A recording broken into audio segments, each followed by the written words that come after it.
Muy buenas tardes a todos y bienvenidos un día más al invitado de Radio Francia Internacional. El guitarrista francés Matías Berchavsky, más conocido en el ambiente flamenco como el Mati, acaba de publicar Manifiesta, 10 años después de su álbum Cantos del Posible, álbum en el que el flamenco sigue siendo el protagonista, pero con influencias del jazz, la música clásica, la judía e incluso la carnática de India del Sur.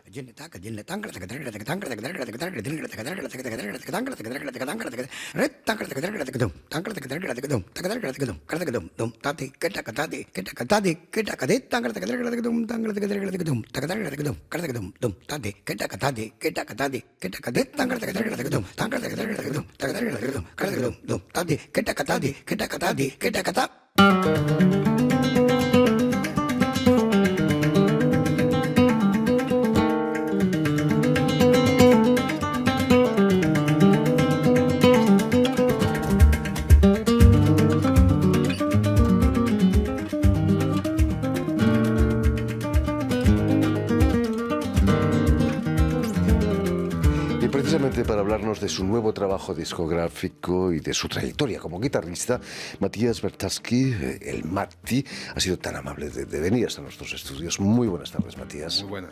Y sobre todo, muchísimas gracias por haber hecho el esfuerzo de venir hasta nosotros. A ti por recibirme. Permíteme que explique antes que nada que has nacido en la localidad casi parisina de Boulogne-Billancourt en 1976 y vas a nacer en el seno de una familia de músicos y que con solo 12 años escoges la guitarra como tu instrumento. Pero ¿era la guitarra eléctrica lo que te interesaba? La verdad es que lo que me interesaba a esa edad era el saxofón. Lo que pasa es que a este momento mi familia y yo, incluido, vivíamos en La Boule, que está cerca del mar. Y profesores de saxofón no había. Pero un profesor de guitarra se encuentra en toda parte. Entonces, bueno, pues en segunda elección la guitarra vino así. Pero no estaba yo muy... Mi padre me pusieron con la guitarra como cualquier padre pone a su niño a la música. No había nada de gana para empezar. ¿Y tu amor por el saxofón era porque te gustaba el jazz, por ejemplo? No, tampoco. Me gustaba no sé por qué me gustaba el saxofón, no sé. ¿Sabes? La verdad que no tenía muchas ganas de tocar música a esa edad. ¿Qué música se escuchaba en tu casa, por ejemplo? De niño era bastante ecléctico. Mi padre escuchaba mucha música clásica y mi madre me ponía un poquito de todo. Mi primero recuerdo musical fuerte era Van Halen. El primer disco de Van Halen. Y la música electrónica, ¿no? En aquella época. Es heavy, claro. Heavy metal.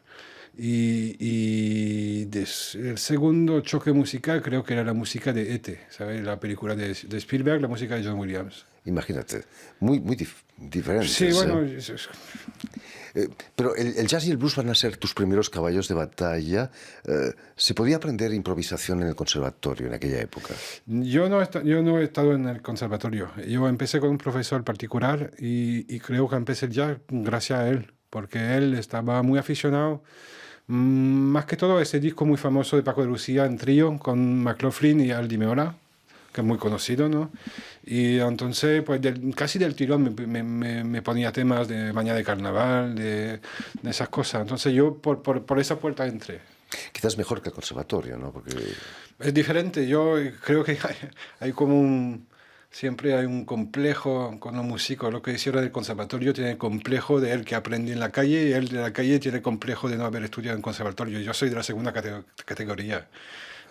Y tengo muchos fantasmas alrededor de lo que se estudia en un conservatorio, ¿no? En el siglo pasado los conservatorios no se permitía el jazz, era algo como... Bueno, es muy perverso. reciente, pero ahora mismo en el Conservatorio Nacional de París te encuentras una clase de jazz de muy alto nivel. Y de improvisación, por supuesto. Buena. Y a finales del siglo pasado descubres el flamenco. ¿Cómo fue ese encuentro? Fue un encuentro humano. Primero, yo llegaba después de, no sé, casi 12 años de jazz y acababa de volver a París. Yo hice mis estudios en Nancy y bueno, cuando llegué a París pues ya me encontraba muy solo porque no conocía a nadie aquí. Y yo ya empecé a buscar por otro lado, aunque fuera del jazz, del tango argentino, la musette y mucha música clásica también. hasta que un día me encontré con un gitano de Sainte-Marie-de-la-Mer y en una fiesta privada, y por primera vez vi a alguien tocar bulería y ahí me di cuenta que aquí estaba, ¿no? Es lo que quería hacer, era eso, ¿no? Finalmente, el jazz y el flamenco son primos hermanos, ¿no? Todo es primo hermano con la música. Es que se puede encontrar lazos por toda parte. Yo, en este caso preciso, creo que hablo el corazón más que todo. Es que lo que el efecto muy directo del flamenco, ¿no? Esa forma de decir cosas con mucha fuerza y con concisión, algo corto y fuerte. Y eso es lo que me gustaba. A partir de ese encuentro vas a viajar mucho a Andalucía, a Sevilla sobre todo, pero también a Granada, a Córdoba, donde vas a estudiar las bases del flamenco. ¿Es difícil para un francés descubrir el duende, por ejemplo? Sí, es difícil. Bueno, para todos, ¿no? Imagino, pero para un francés especialmente. Sí, bueno, creo que cada uno tendrá su definición de lo que es el duende, ¿no? Y lo que pasa es que puede ser un error al principio de intentar imitar lo que es el duende andaluz. Lo que tienes que encontrar es el duende tuyo, aunque sea un duende de Boulogne-Billancourt, por ejemplo, pero es un duende tuyo, ¿no? ¿Cómo tratan ahí en Sevilla los flamencos a un francés que quiere aprender, a un guiri, como le llaman ellos? No he tenido muy malas experiencias. Hay una cierta brutalidad en el mundo del flamenco que no tiene nada que ver con el flamenco, sino más bien con la cultura andaluza, supongo. Yo he estado recibido bien, la verdad, porque yo llegaba también con ese equipaje del jazz, llegaba con algo que no tenían ellos. Y creo que eso me ha abierto la puerta, una pequeña puerta de entrada, ¿no? Dentro del mundo de los músicos en general y luego dentro del flamenco. Lo que pasa que después de varios años en España me di cuenta que, bueno, el mundo del flamenco es un mundo bastante cerrado, incluso para gente de ahí, digo, y bastante individualista, y me di cuenta bastante rápidamente que no era mi objetivo de meterme ahí dentro. ¿Es conservador el mundo del flamenco?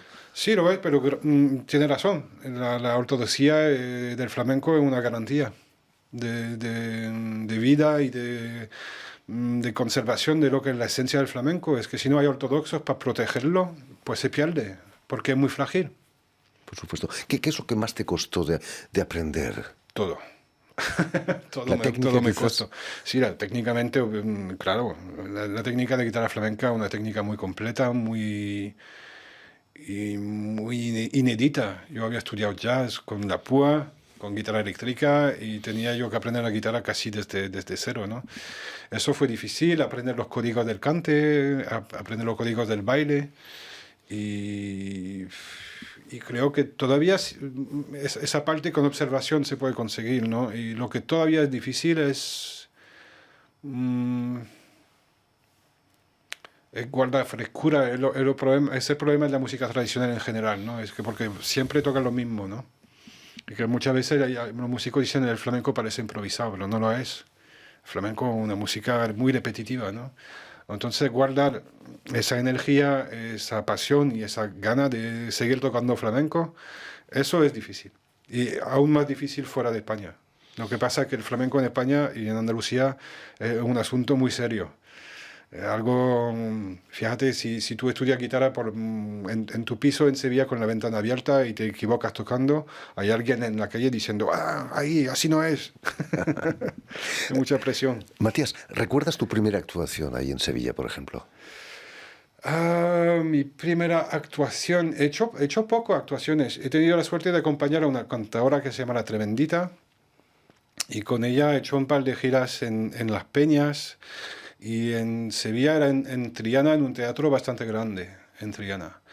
Y era una suerte y a la vez era una fuente de angustia sin fondo, porque hubo episodios graciosos. Una vez tocábamos en una peña en el campo de Almería que se llama El Ciego de la Playa, una peña 100% gitano.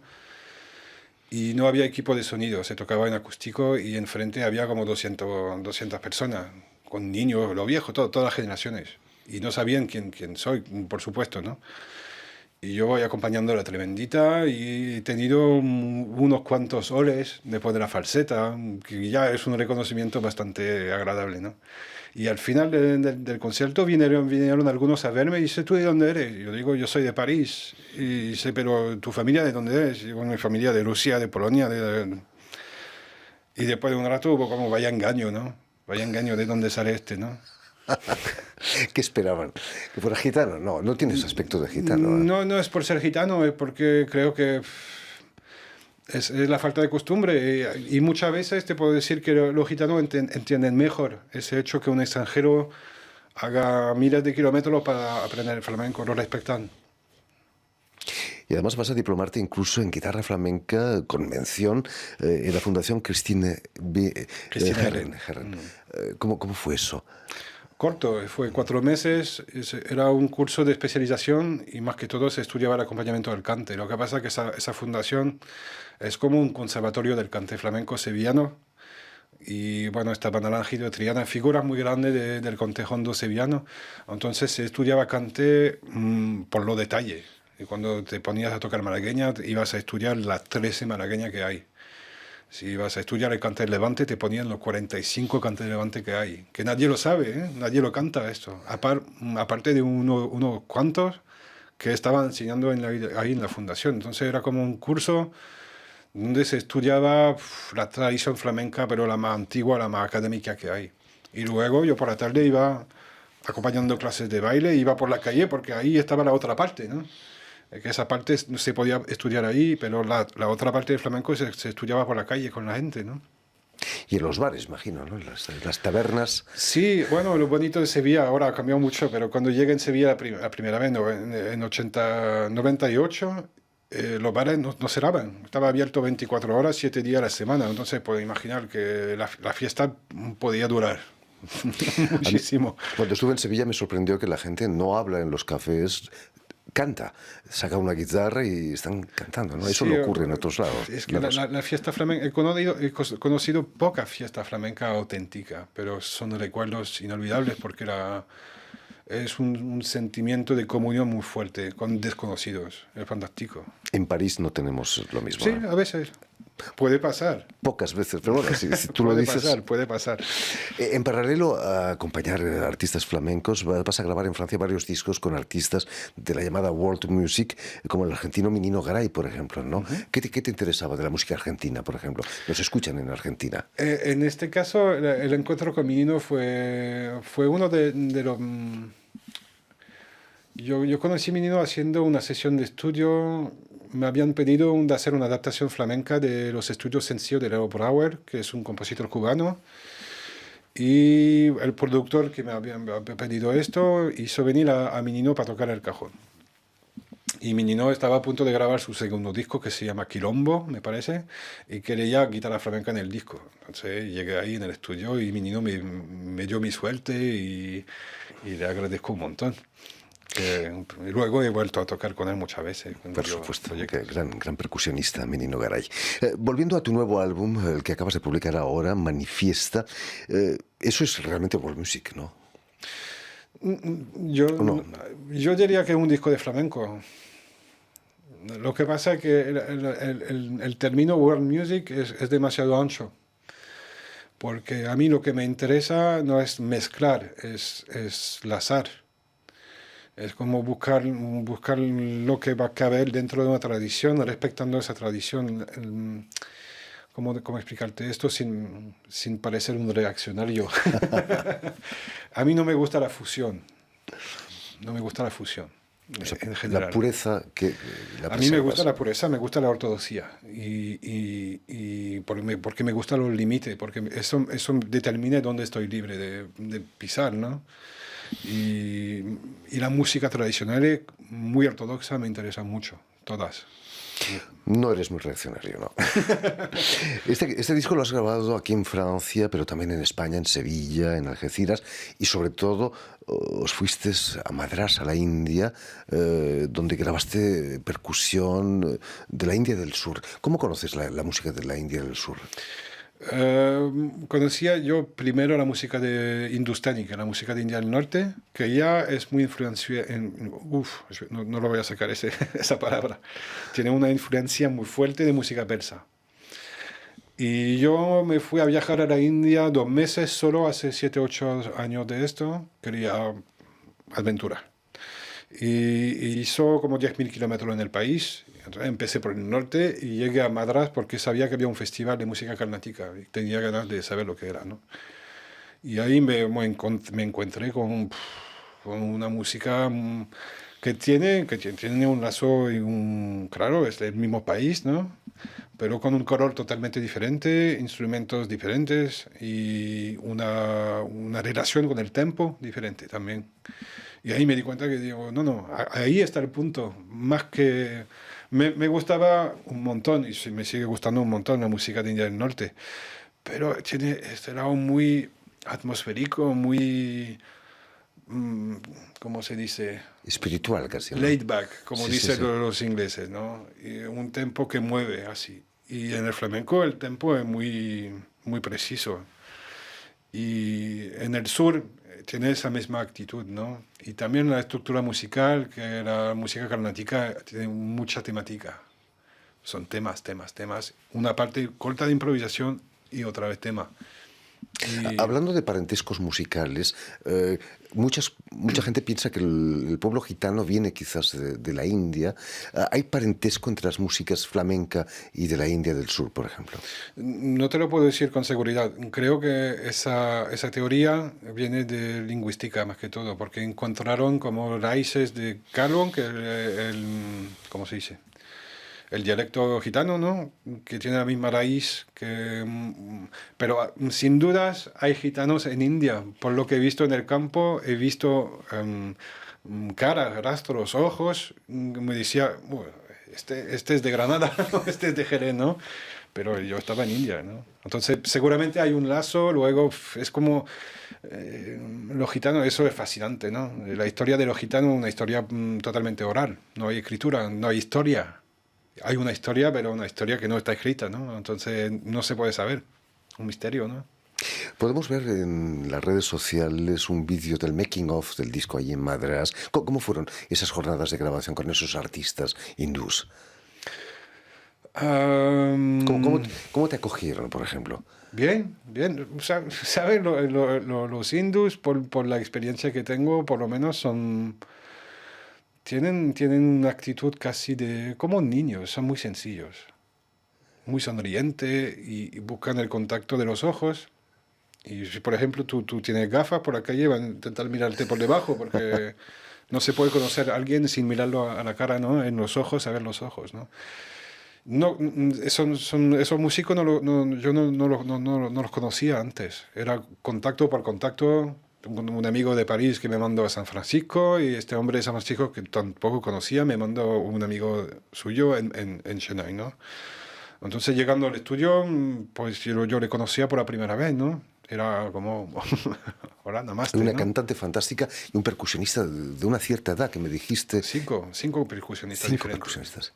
Y un viejo artista también que falleció, me decías. Subhash Chandran, que ha muerto como 3 meses después de la grabación, que era el gurú del percusionista principal, que se llama Ganesh Kumar. Y Ganesh me ha dicho, me llevo mi gurú. Del tirón, ¿sabes? Te pone un ambiente y dice, viene el gurú, quieto, quieto. Que es como el maestro, Sí, casi. bueno, es como te lo puedes imaginar. Llegan con el punto rojo en la frente, con el dhoti blanco y así. Por supuesto. ¿Dónde te sentiste más extraterrestre? ¿Allí en Madras o en Sevilla? Una buena pregunta. Seguramente más en España, porque lo que pasa es que India te lo quita todo. En India te pone al desnudo. Así que no te puedes sentir extraterrestre, te sientes... tienes que perder lo que crees, lo que crees de tú mismo, porque si no, no vas a sobrevivir en este país. Es que hay que llegar ahí virgen, ¿no? Terrible. Después de este disco imagino que habrá conciertos, pero ¿cuándo? No sé. No ¿Cómo sé. has vivido estos meses terribles de pandemia? Por mi parte, muy bien. Era un año estupendo para mí, el 2020, porque yo he tenido la suerte de poder ir a España, a India, de luego rodar mis vídeos y luego de tener un montón de tiempo para grabar mi guitarra en mi propio estudio, sin el teléfono, sin ninguna interferencia con el trabajo. No, muy bien, para mí muy bien. Me ha intrigado el título de tu disco, se llama Manifiesta. ¿Es Manifiesta? Hay fiesta en tu disco también. Eso lo dices tú. Yo No pensaste en puedo la decir. fiesta. Tú que has vivido en Sevilla. Lo que me interesa en el término manifiesta es más manifiesta que mani o fiesta. Es el conjunto que creo que es como lo que manifiesta es la raíz griega o latina de la palabra es que se puede tocar con la mano. Porque para mí el trabajo es ese, ¿no? Está aquí y tienen que estar en mi cabeza y tienen que salir y estar real y compartido, ¿no? Así que tiene que ser manifiesto. Es una música manifiesta, ¿no? clara para todos. En fin, pues ya lo saben. Tienen en todas las plataformas y seguramente en las tiendas el nuevo álbum de El Mati, de Matías Berchavsky, Manifiesta. Muchísimas gracias, Matías, por haber estado aquí con nosotros. Permíteme también que dé las gracias a Vanessa Loaso, quien ha estado hoy a cargo de la realización del programa, y enviar sobre todo un saludo muy especial a nuestros telespectadores, porque también los tenemos que nos siguen en toda América Latina a través de la cadena UCL, un canal latino que emite desde Montevideo en Uruguay. Y a ustedes, muchísimas gracias por su atención y les damos cita para una nueva edición de El Invitado de Radio Francia Internacional.